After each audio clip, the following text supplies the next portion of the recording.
Kielder Water is the largest artificial lake in the UK, holding an incredible 200 billion litres of water. It took 7 years to build the reservoir and 2 years to fill it. It is 11 kilometres long and surrounded by Kielder Forest, the largest man-made woodland in Europe. Around 1,500 engineers and other workers were involved in the project, which was completed in 1982 at a cost of £167 million. That's over 540 million in today's terms. The reservoir's dam is at the southeast end of the valley and is 1.2 kilometres long and 52 metres high. Engineers used around 4.9 million cubic metres of boulder clay to construct it. The structure holds back water with a surface area of over 1,100 hectares. Now you may be wondering why Kielder Water was built. Well, the need for a major water storage scheme in the northeast of England goes back to the mid-19th century, when expanding industries on Tyneside and Teesside were demanding more water. Reservoirs were built in the late 19th and early 20th centuries, but by the 1960s it looked like demand would outstrip supply. Local industry, such as British Steel, required much greater volumes, whilst domestic water usage was also rising due to growing prosperity. In the UK, there are systems in place to transport water from areas of surplus to areas of deficit. These are called water transfer schemes. The Kielder scheme is a regional water transfer system. It releases water from the reservoir at Kielder Water into local rivers. The scheme means rivers such as the Tyne, Weir and Tees can be kept at minimum levels even when rainfall has been low. This makes more water available downstream for domestic and industrial use. The Kielder scheme was planned in the late 1960s to satisfy a predicted rise in demand for water on the back of a booming UK industrial economy. Although that boom never came, the scheme continues to serve the northeast of England. Water released from Kielder Water can supply Tyneside and Teesside more than 100 kilometres away. So how does it work? Well, Kielder is located in an area of high land, and so the rainfall there is higher than many surrounding areas. The area was chosen for a reservoir as it was sparsely populated and had a rainfall twice the national average.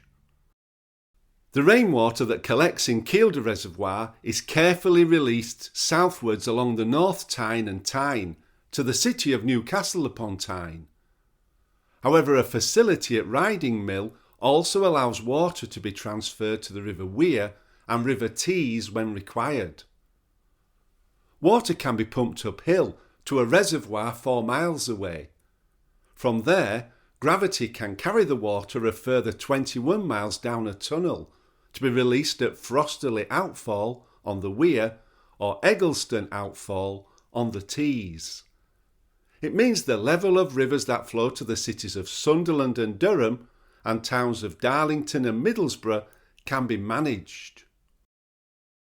The Kielder Reservoir features a 67-metre high draw-off tower. A draw-off tower is an intake tower designed for drinking water reservoirs. With inlets at different levels, a draw-off tower only takes water from the level where it's of the highest quality. There is also a 183-metre long overflow weir at the northern end of the dam that allows water from the Kielder to run off when the reservoir gets to capacity. Water falls into a basin at the foot of the dam and then flows into the North Tyne. In addition, electricity is generated through hydroelectric power at the dam. This is a reliable and clean source of energy. The plant generates electricity using dual turbines, which produce 6 megawatts of electricity. This comes from a combination of a 5.5 megawatt Kaplan turbine which generates electricity when water is released, and a 500 kilowatt Francis turbine that generates constantly from the compensation flow of water from the reservoir into the North Tyne River. This gives the reservoir an average production of 20,000 megawatt hours a year. Huge volumes of timber are also produced at Kielder.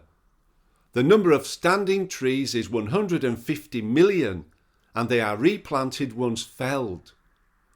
Kielder Forest employs up to 260 people. The scheme includes 8 sites of special scientific interest, covering 7,800 hectares and containing unique plants and animals. Kielder, for example, is one of the last places for red squirrels in England. The creation of Kielder Water brought additional tourism to the area, creating new jobs and bringing in income. People now visit the reservoir for water sports and recreation, enjoying the beautiful scenery around the lake. Millions of pounds of income for the area is raised through tourism to Kielder every year. But was the scheme a success? Well, the reservoir has certainly reduced water insecurity in the northeast. Rivers flowing into towns and cities such as Middlesbrough and Sunderland can now be at a higher level than before. It can also act as a flood prevention measure. Jobs were created as part of the construction, and the multiplier effect led to local businesses benefiting from purchasing goods and services. However, we must recognise that the reservoir and associated infrastructure were expensive to build, and 58 families were displaced from their homes by the dam, their houses disappearing beneath the lake that formed. When the dam was completed, it flooded an area of scenic natural beauty. 1,100 hectares of farmland and habitat was lost as a result of the scheme. Reducing the flow of water from a river also changes the landscape of that river, which can affect plants and animals. A dam holds back sediment, especially gravel and pebbles. The depletion of riverbed gravel reduces spawning grounds for fish and invertebrates. The breeding patterns and migration of fish have been disrupted through the dam blocking the river. There was also increased traffic and noise from the construction, which lasted over 7 years. Increased traffic continues to some extent with tourists and visitors. So, what should we do in future?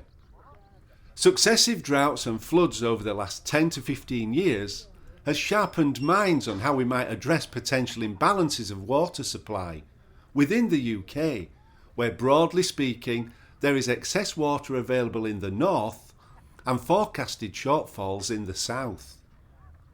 Various ideas have been put forward to move water around the country in a national water grid similar to that providing electricity.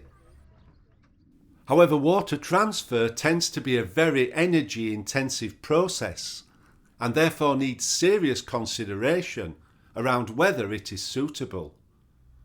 Added to that, transferring water from one river to another may result in significant environmental effects, including damage to ecology as a result of different water quality mixing and the transfer of fish disease and alien species.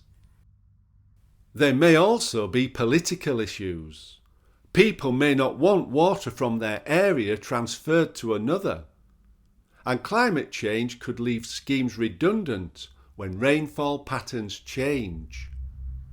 At the moment, the preferred option in the UK is for neighbouring water authorities to help one another out in times of need. This is one of many GCSE Geography videos available on the Geography Juice channel. Thank you for watching.